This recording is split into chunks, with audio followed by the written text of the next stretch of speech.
Well, welcome back, Patriots and Freethinkers. It's your old pal, Bunker Betty here, broadcasting live from my cozy, concrete cocoon, underground, where the only thing I hear at night are crickets and conspiracy theories rattling around in my head. But hey, that's how you gotta roll when the world up top starts going loony, right? Now listen, I know why you're all here. Trump's farewell speech from way back in 2021, it's still buzzing around, and you better believe it's more relevant than ever, especially now with him running for office again in 2024 against, wait for it, Kamala Harris. You all saw what happened. Biden, sleepy old Joe, finally handed the torch over. Couldn't even keep his eyes open for that part. Classic Joe. But I digress. Today we're talking about the farewell that wasn't really a goodbye. We're breaking down the legacy that Trump left behind, his promises, and where we're heading now. So buckle up, Patriots, and let's get into it. We are a truly magnificent nation. All Americans were horrified by the assault on our capital. Political violence is an attack on everything we cherish as Americans. 4 years ago, I came to Washington as the only true outsider ever to win the presidency. I had not spent my career as a politician, but as a builder looking at open skylines and imagining infinite possibilities. I ran for president because I knew there were towering new summits for America just waiting to be scaled. I knew the potential for our nation was boundless as long as we put America first.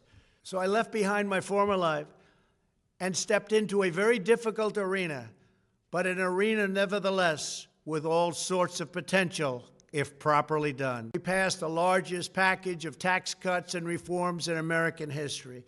We slashed more job-killing regulations than any administration had ever done before.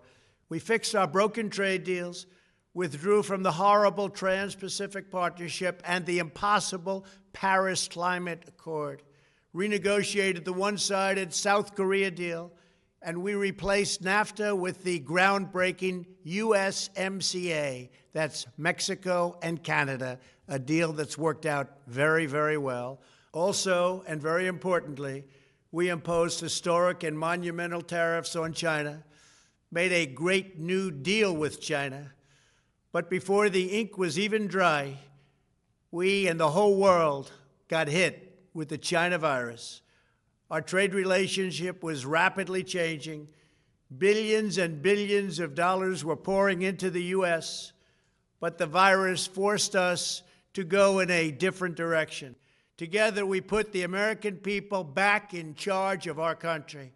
We restored self-government. We restored the idea that in America, no one is forgotten because everyone matters and everyone has a voice. We fought for the principle that every citizen is entitled to equal dignity, equal treatment, and equal rights because we are all made equal by God. Everyone is entitled to be treated with respect, to have their voice heard, and to have their government listen. You are loyal to your country, and my administration was always loyal to you. We worked to build a country in which every citizen could find a great job and support their wonderful families. A loss of confidence in our national greatness. A nation is only as strong as its spirit. We are only as dynamic as our pride. We are only as vibrant as the faith that beats in the hearts of our people. No nation can long thrive that loses faith in its own values, history, and heroes, for these are the very sources of our unity and our vitality. What has always allowed America to prevail and triumph over the great challenges of the past has been an unyielding and unashamed conviction in the nobility of our country and its unique purpose in history. This is a republic of proud citizens who are united by our common conviction that America is the greatest nation in all of history. We are and must always be a land of hope, of light, and of glory to all the world. This is the precious inheritance that we must safeguard at every single turn. As long as the American people hold in their hearts deep and devoted love of country, then there is nothing that this nation cannot achieve. Our communities will flourish, our people will be prosperous, our traditions will be cherished, our faith will be strong, and our future will be brighter than ever before. I go from this majestic place with a loyal and joyful heart an optimistic spirit, and a supreme confidence that for our country and for our children, the best is yet to come. Woo, let me tell you something, folks. You hear that? Our journey from violence to greatness. Now, I remember that Capitol incident like it was yesterday. I mean, that day was chaos and we all felt it. But Trump was out there trying to keep things together, reminding us that political violence is a direct hit against everything we love as Americans. And I agree, violence never gets us anywhere, except, of course, when you're fighting to defend your bunker from the rogue squirrels trying to steal your emergency rations. But in all seriousness, Trump said it like it was. We needed unity then, and I reckon we need it even more now. Kamala's out there talking about national harmony, but where was she when the left tried to blackball anyone with a different opinion? Huh? But I digress again. 4 years ago, I came to Washington as the only true outsider ever to win the presidency.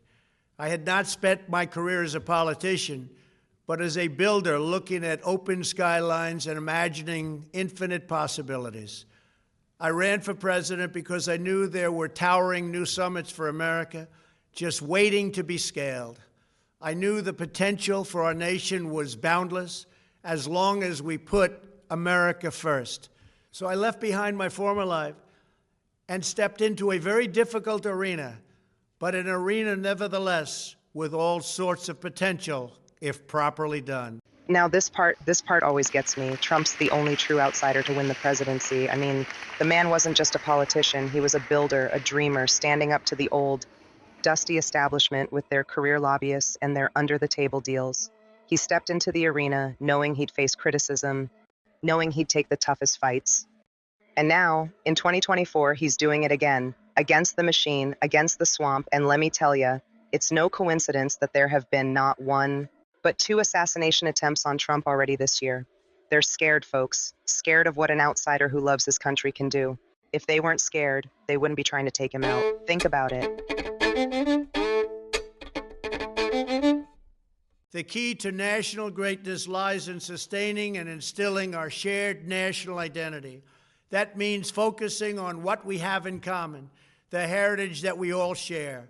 At the center of this heritage is also a robust belief in free expression, free speech, and open debate. Only if we forget who we are and how we got here could we ever allow political censorship and blacklisting to take place in America. It's not even thinkable. Shutting down free and open debate violates our core values and most enduring traditions. In America, we don't insist on absolute conformity or enforce rigid orthodoxies and punitive speech codes. We just don't do that. America is not a timid nation of tame souls who need to be sheltered and protected from those with whom we disagree. That's not who we are. It will never be who we are. For nearly 250 years, in the face of every challenge, Americans have always summoned our unmatched courage, confidence, and fierce independence. You hear that? The importance of free speech, of keeping that robust debate alive, unlike the timid souls up in Washington these days. I tell ya, the left's trying to shut down any voice that doesn't echo their own. They're enforcing their own brand of orthodoxy, trying to make us into some kind of herd of obedient sheep. But we're not going to let that happen, not on my watch, and certainly not on Trump's either. We've got courage, we've got fierce independence. Whether you're in your home or underground like me, it's time to speak your truth. We're not here to conform, folks. We're here to live freely, and we won't be silenced. I did not seek the easiest course. By far, it was actually the most difficult. I did not seek the path that would get the least criticism.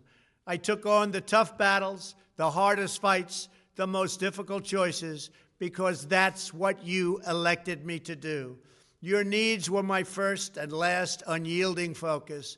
This, I hope, will be our greatest legacy. Together, we put the American people back in charge of our country.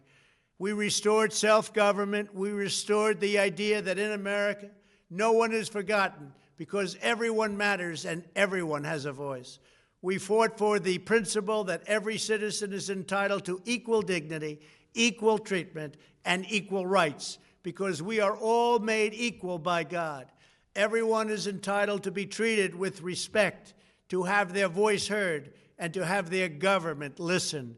You are loyal to your country, and my administration was always loyal to you.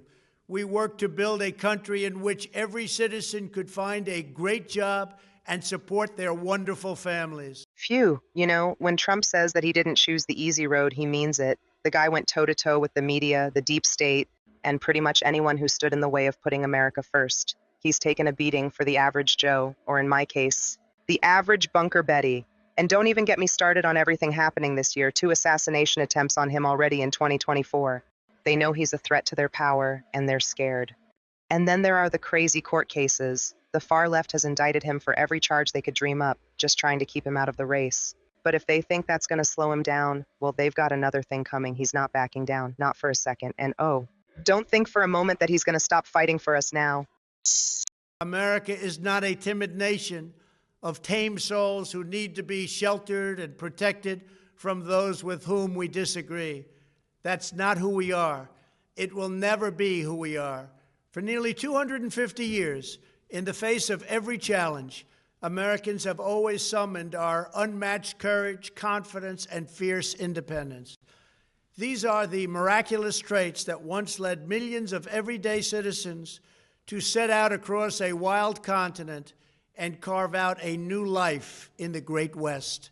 It was the same profound love of our God-given freedom that willed our soldiers into battle and our astronauts into space. As I think back on the past 4 years, one image rises in my mind above all others.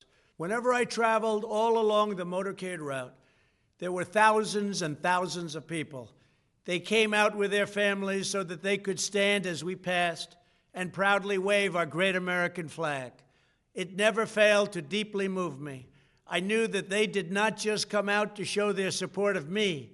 They came out to show me their support and love for our country. This is a republic of proud citizens who are united by our common conviction that America is the greatest nation in all of history.